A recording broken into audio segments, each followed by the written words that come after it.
Hey, it's Eric with Pro Roofing Services, the pro you know for your roofing needs.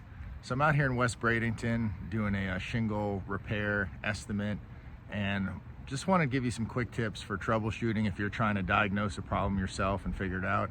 A lot of it's just a common sense approach, so you want to troubleshoot where the most likely culprits are for what's going on.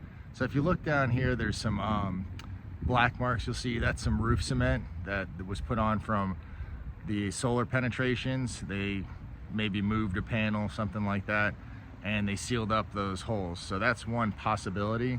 The other high likely possibility is along this wall line here.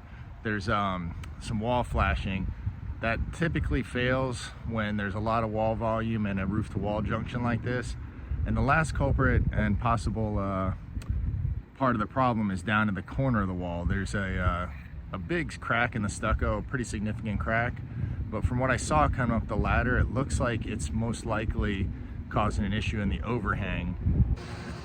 You'll see some staining on that overhang, or on the bottom of the overhang.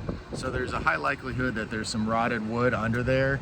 It's not a major issue that's going to cause damage to the inside of the house, but it still should be addressed and fixed before it becomes a big problem. If you want to learn more, give me a shout. When that leaky roof has got to go, don't monkey around, call the pro you know. Thanks.